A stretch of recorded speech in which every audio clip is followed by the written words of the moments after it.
Players Radio here on BTR. Of course, your only drama queen. I'm back and I have Ox. He's in the hot seat. What's going on? How you doing? I'm living. I can't complain. All right, that's good. That's good. Now, before I go any further, I have to ask about this name, Ox. Yeah. Were you named after a prize animal going out in the streets? What's going on? Ox is the name of what? I got my name from many reasons. When I was young, you see, I'm a big guy. Okay. I was even bigger when I was young. Oh wow! I know that you had a song called "Standing on Couches." Today's your birthday. You gotta party like it's your birthday. We only pop top shelf labels. Tell the waitress to bring you to my table.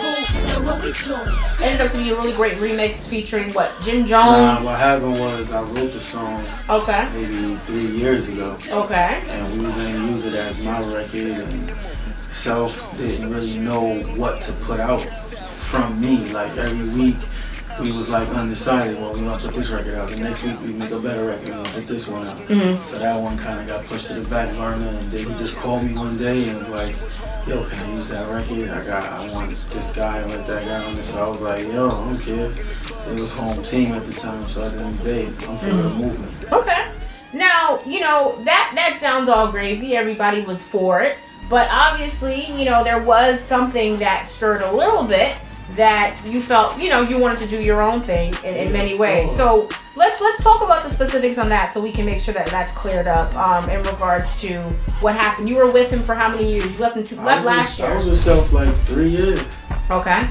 And from the reason I really left, it was just like I felt like Self is a radio DJ. You know what I'm saying? Like he's a club radio guy, and the music the space that I was in, I couldn't make that music and feel comfortable because at the time, you know what I'm saying, I'm a guy that was still in the streets. So he wanted me to make party records and things like that, and he was like, "Well, why you keep making all these records? They're so hard." And like that just wasn't me. And then I grew up enough to say, well, you know what? I gotta be able to show Self that, yo, look, I can still make those records and build a base off what I'm doing.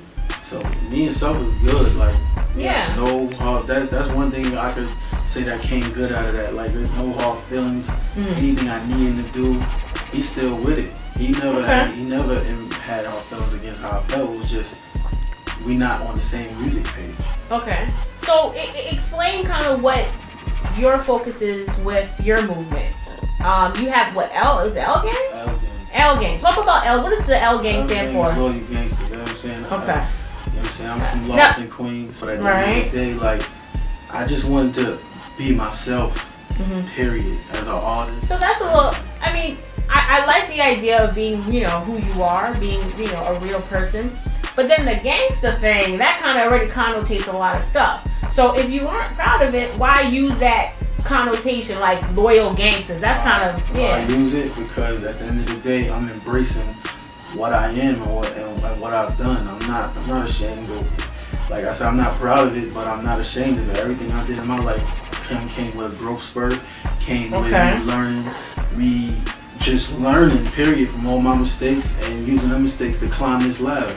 And at the end of the day, I'm still intelligent. It's gangsters that's intelligent. That don't mean I don't think that's what, you know. Basically, I don't think that puts... People hear gangster, people hear this nigga's ignorant. Right. But no, because I think there's a lot of gangsters. Obviously, to do anything in that mentality, you have to be able to hustle. Hustle proves that you have some type of, you know, intelligence to be able to figure out your situation without getting yourself caught up in jail. But I think what I want to get to, I know you want to explain, but I kind of want to just not to take us too far off the beaten path. You know, my thought process is, you know, you can call yourself whatever you want to call, but obviously you know that kind of puts you in a box. I mean, unfortunately it does. That's the way of the world that we live in. You know, people are going to assimilate you with, I mean, and that basically may not be your whole rapport, you know, your persona. You may not even be very gangsta in the way that you act. But, you know, I have to ask that question because that's the music that people are going to expect you to make. That's the mentality people are going to expect you to have. I mean, explain who Ox is if you can. Is Ox in that type of tough street music? I feel like there's so many terms and definition of gangster. Like, the industry is full of paper gangsters. Those are dudes who put you on the contracts and you think you gonna muscle your way out and you can't. Well, so it's like using so such many, so many different definitions of it.